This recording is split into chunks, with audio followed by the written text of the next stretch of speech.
Hello everyone, how's it going? This is Ryan, and in today's video I'm going to be giving you guys a little bit of a demo of a very popular synth at the moment called Alt Textures, as you may know, by Jordan Fish, originally from Bring Me the Horizon. So this comes through State Machine.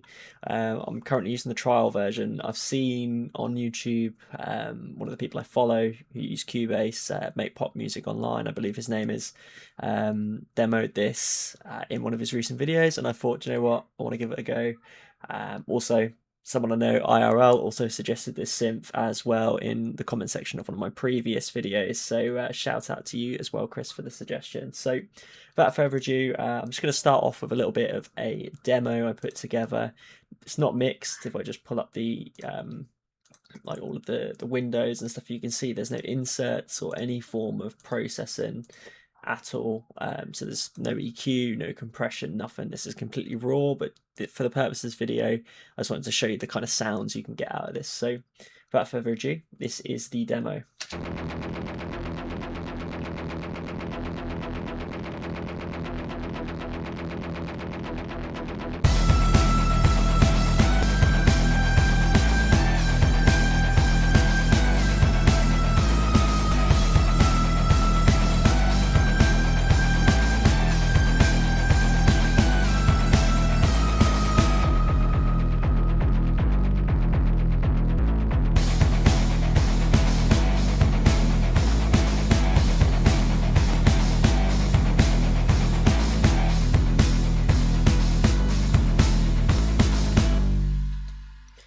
You get the idea. Okay, so as you can sort of see, and from probably other videos you guys potentially have watched this, if you have, of course, watched other videos, then this is a very metal alternative kind of orientated synth. And to be honest, I like that a lot about this plugin, because a lot of the generic sort of synths you have a lot of sort of EDM sounds, have R&B sounds, like, you know, generalized kind of presets for all sorts of genres, whereas this one is the first one I've come across, at least I know of anyway, that you know, caters to alternative metal, that sort of music. So without further ado, I just wanted to spend a little bit of time just going through some of the different sections within the actual VST itself. So as you can see here, you've got some categories on the home screen. So all is obviously all of the different types of synth presets. You've got arpeggios, bass, brass, keys, leads, pads, and special effects. So if, for example, I was to plug into the ARP category, all of the different ARPs will come up. So just to play a few here, just so you can hear what they sound like.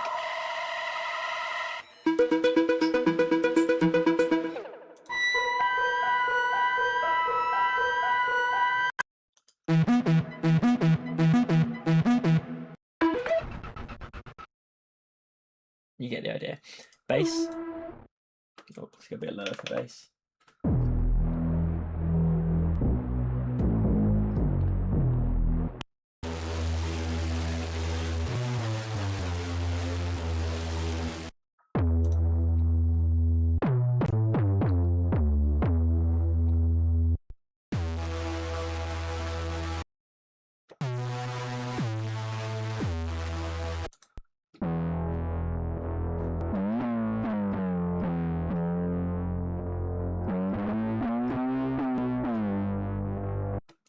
Cool. Brass. Probably go a bit higher for this as well.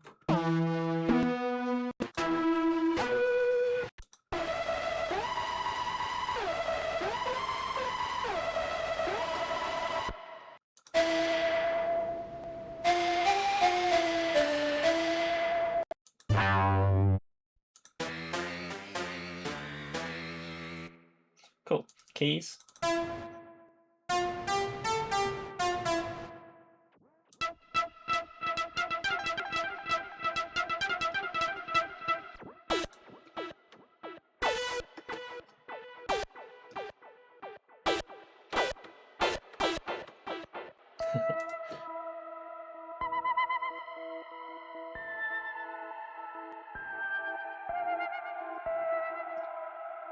That's a nice one. I'm gonna favourite that.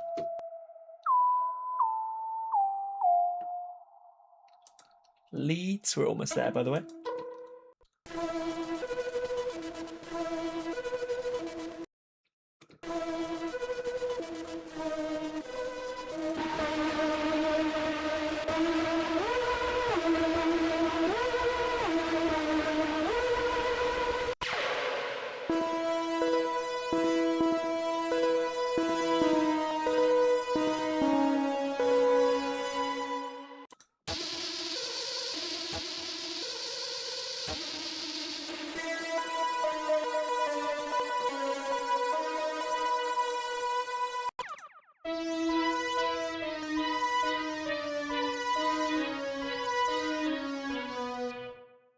Cool, over to the pads.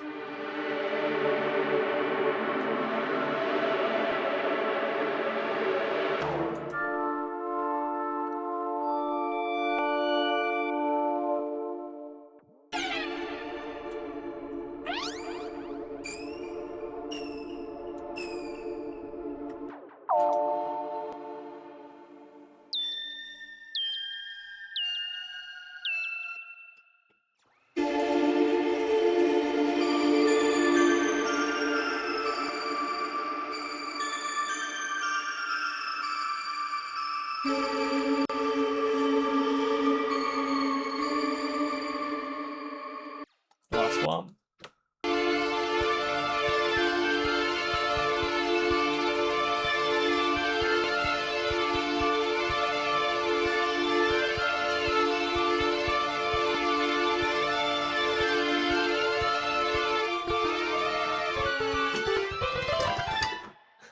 Have a bit of fun with that. And just special effects as well as a final thing.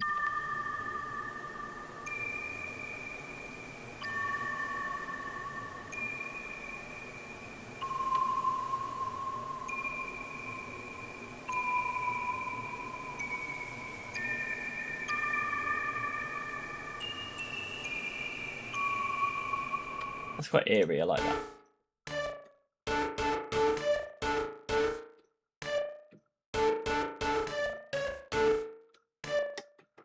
It's cool. Christ.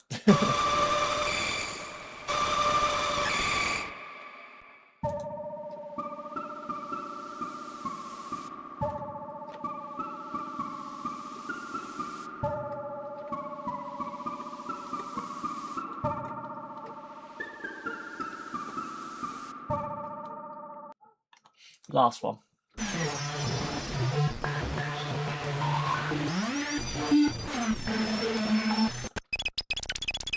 Cool. You get the idea. So I'm not going to go too much in depth with any of the different sort of categories anymore, but what I do want to just quickly sort of touch upon a little bit more is some of the actual sections within the VST itself. So on the home screen, you can see you've got some key kind of knobs here, which just, well, it speaks for itself. You know, you can turn up the modulation on, for example, the dry chorus and the bit crush at the tape, those kind of distortions, delay, reverb, yada yada yada. The arpeggiator is obviously the rate in which the arpeggio works. So, for example, if you set it to 32, it's going to come out faster than if it was, for example, 16th notes. For example, chords, you can alter that. Scale, you can alter that just to kind of give a different kind of sound and a different kind of tonality to the, you know, the arpeggio or the whatever it is that you're using within the synth. In the actual synth section here, obviously you can adjust the LFO, which is quite common with a lot of different synth VSTs, but it's obviously really important to have that. Obviously the source, the amount of glide time, for example, and the noise that you have within the synth sound. You can detune it just to give it that dissonant kind of effect. In the filter, what I really like about this as well is it's really usable. So you can have a low pass, you know, a bypass or a high pass filter. You can affect the resonance, the envelope amount, the velocity, yada yada. Then obviously you got your attack, delay, sustain, attack, decay, sustain, and release as typical with most synths. And then in your amp as well, you can also affect whether that pans to the right, the left, stays in the center. Once again, you got your you know, the same settings just down here, and then of course that kind of concludes it really for this kind of window. But just to call out as well, you've got the kind of cross synth kind of thing going on here, which is a common thing I've seen in a lot of synths recently. So for example, there was a native instrument synth, I can't remember the name of it now, but it was really cool. It was like a horror score sort of thing. I actually did a video on it. I think it was Night Scene or something like that it was called. Similar kind of thing, and it's really awesome to have that customization where you can merge two kind of synth sounds together. But yeah, anyway, let's move over to the MIDI FX. So obviously you've got the major, minor scale kind of controls here, same with the chords. The arpeggiator, now this obviously doesn't necessarily have it, this synth sound, but when you, for example, if you were to turn this on, you can change this, so it does different things.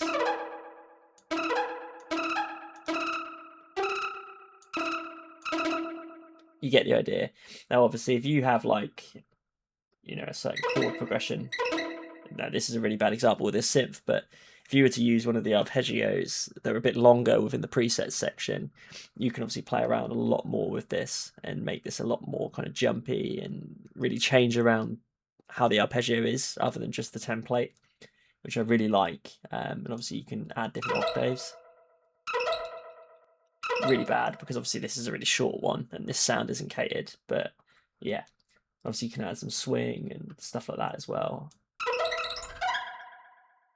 You get the idea. And obviously if we did add steps here, obviously this sound is just a pluck, so it's not the best example, but yeah. Audio FX, obviously this is where you can do a lot of your modulation, distortion, delay and reverb, as you can kind of see at the top here. I'm not going to go life or death detail into this because this is something that comes with pretty much every synth and it speaks for itself. But standard sort of controls. I just want to touch a little bit more though on the arpeggio section. So if we just pick this one. There we go, that'll do. And we go to this section here. So you can see here if you watch the cycle through the arpeggio. If we were to, for example, turn these all so they're like bottom and top kind of thing. I'm just doing a random pattern right now.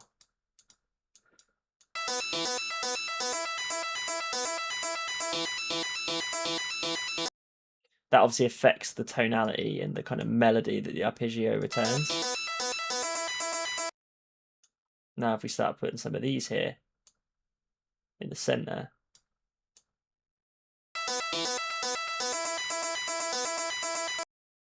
then if we start messing around even more, just doing random stuff.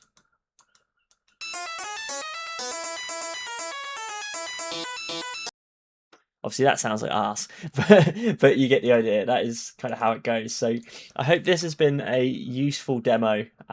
Just to kind of remind you one last time, I'm going to play a very small snippet of the demo that I showed at the beginning. But otherwise, I'd like to thank you all for watching.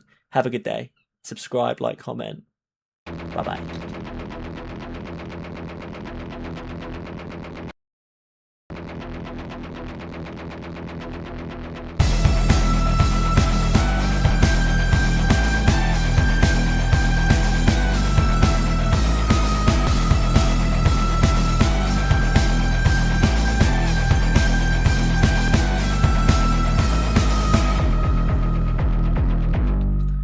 Oh yeah. Thanks for watching, guys.